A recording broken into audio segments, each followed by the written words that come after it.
क्योंकि जिस जमीन पर इजराइल कब्जा करके बैठा है वो जमीन उसको खाली करना होगी। ये हमें अपने संबंध में स्वीकार नहीं है। आप देख रहे हैं हेडलाइंस 24 दुनिया और जहान में। मैं आपके साथ जफर हसन सिद्दीकी। आज हम बात करेंगे यहूदी देश इजराइल और अरब देश फिलिस्तीन की, क्योंकि इंसान की आदत है कि वो वक्त के साथ वादे, मुआहदे और सच्चाई को भूल जाता है।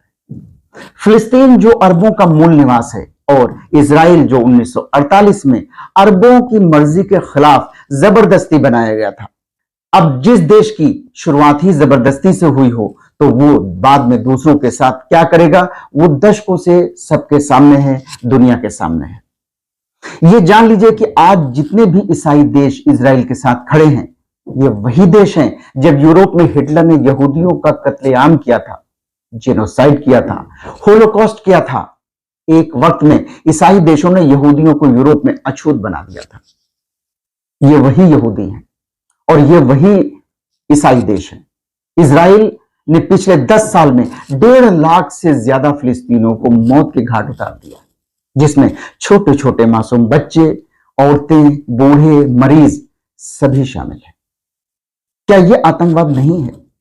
खुद मासूम बच्चों का कत्ल करें और उसके बाद ह्यूमन राइट्स की बात करें। इजराइल ने फिलिस्तीन की जमीन को एक तरफा समझौते के जरिए जबरदस्ती हासिल किया था। जो देश जबरदस्ती किसी देश के अंदर जमीन छीनकर, उनके घरों को छीनकर बसाया गया हो, वो कब्जा, वो देश सही कैसे हो सकता है? जो नफरत की बुनियाद पर साजिश के तहत बसाया गया हो।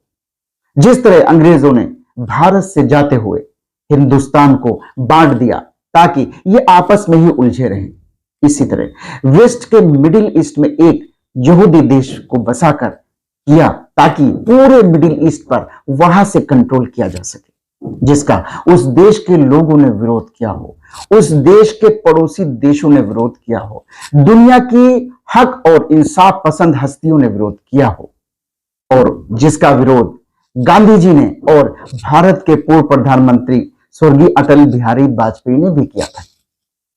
वो कब्जा, वो देश, वो कैसे सही हो सकता है जो नफरत की बुनियाद पर साजिश के तहत बसाया गया हो? गांधी जी ने कहा था कि यहूदी लोग ईसाइयत के जरिए अछूत बना दिए गए हैं, क्योंकि उस वक्त जर्मनी का तानाशाह हिटलर यहूदियों को यूरोप में ढूंढ ढूंढ कर मरवा रहा था और खौफनाक यातनाएं दी जा रही थी।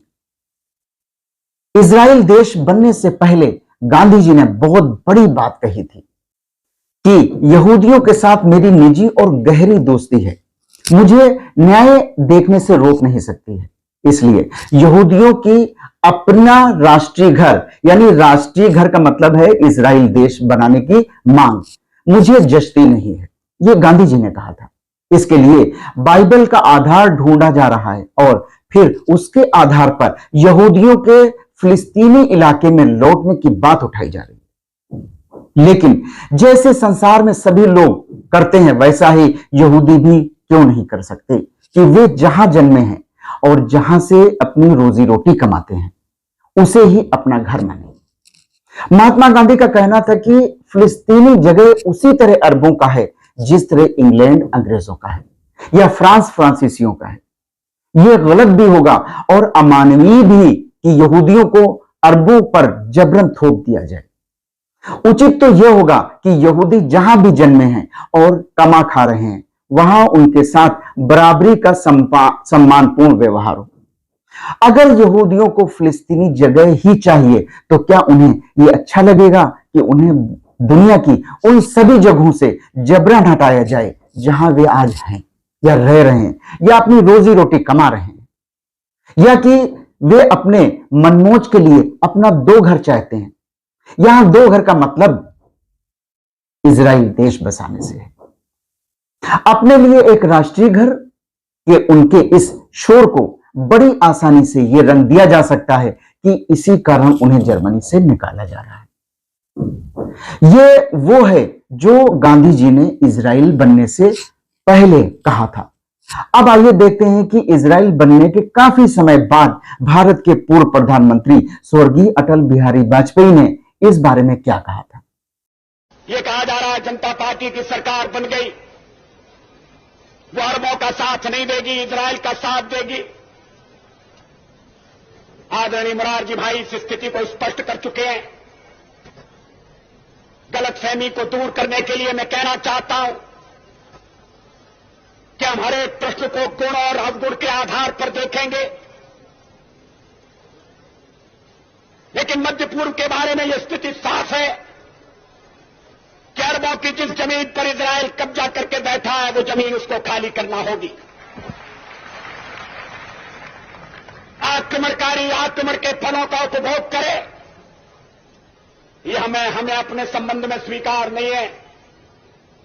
तो जो नियम हम पर लागू है वो औरों पर भी लागू होगा। अरबों की जमीन खाली होना चाहिए। जो फिलिस्तीन है, उनके जो फिलिस्तीनी हैं, उनके उचित अधिकारों की प्रस्थापना होना चाहिए।